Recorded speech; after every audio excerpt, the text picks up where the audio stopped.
आप इटली का इनकलाब देख रहे हैं। मुबश्शिर भुट्टा एडुकेट की लाइब्रेरी से। मुसोलिनी इटली के वज़ीर आज़म थे जिनका दौर इक़्तिदार 1922 से 1943 तक के है। उन्होंने इटली में फ़ाशिस्ट हुकूमत कायम की और सख्त क़वानीन मुतारफ़ कराए। एक जैसे ख़यालात के हामी होने की वजह से हिटलर के करीबी साथी बने। इस फ़ाशिस्ट का क्या अंजाम हुआ? अप्रैल 1945 में जब इटली की शिकस्त यकीनी हो चुकी थी तो मुसोलिनी अपनी महबूबा क्लारा पिट्यासी को लेकर स्विट्ज़रलैंड भाग रहा था, लेकिन दोनों को इटली की कम्युनिस्ट पार्टी के अरकान ने पकड़ लिया। इस वक्त इटली में खाना जंगी शुरू हो चुकी थी। 28 अप्रैल 1945 को मुसोलिनी को झेल कोमो के नज़दीक गोली मारकर हलाक कर दिया गया। बाद में इसकी नाश को मिलान ले जाया गया, जहां इसकी नाश को सरेआम फांसी दे दी गई। दरअसल ये कुछ और किस्म के लोग ही होते हैं जो ये चाहते हैं कि वो सारी दुनिया फतह कर लें, चाहे इसके लिए उन्हें कुछ भी करना पड़े। ऐसा हो ही नहीं सकता।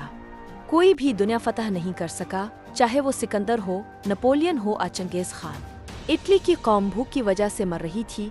कोई अदालती निज़ाम नहीं था, सिर्फ अमीरों के हुकूक थे और गरीबा तो अमीरों के लिए कमा रहे थे या जेल का सामना कर रहे थे। इस दौरान मुसोलिनी मुजरमाना ज़हनियत वाला जनरल और डिक्टेटर था। वो सिर्फ अपने आप को हुकूमत और इक़्तिदार में रखना चाहता था। फ़ाशिस्ट होने के बाद मुसोलिनी के ख़यालात क्या थे? ज़ैल में इसके चंद अक़वाल ज़र्रे का जिक्र किया जा रहा है। बेहतरीन खून किसी वक्त एक अहमक़ मच्छर में दाखिल हो जाता है। इटली का प्रेस सबसे ज़्यादा आज़ाद है, लेकिन ये इस वक्त तक आज़ाद है जब तक ये हुकूमत की हिमायत करता रहे। जमहूरियत पसंदों और फ़ाशिस्टों में कोई समझौता नहीं हो सकता। अहम है ना वो सूफियों की तारीख़ ज़्यादातर बेअक़ल लोगों की तारीख़ है। हम उन लोगों से बहस नहीं करते जो हमसे इत्तेफाक नहीं करते, बल्कि हम उनको तबाह कर देते हैं। अक्टूबर 1922 में मुसोलिनी इटली का सबसे कम उम्र वज़ीर आज़म बन गया। खुफिया पुलिस के ज़रिए इसने तमाम सियासी मुखालिफिन को रास्ते से हटा दिया। इस तरह इसने मज़दूरों की हड़तालों को भी गैर कानूनी करार दिया। मुसोलिनी और इसके साथियों ने ऐसे इक़दामात किए जिनकी वजह से इटली में यकजमाती अमरीत कायम हो गई। वो अपने तमाम मुखालिफों को फ़तह करना चाहता है। इसने अपने तमाम सियासी, समाजी, मजहबी मुखालिफ अफराद को कत्ल कर दिया।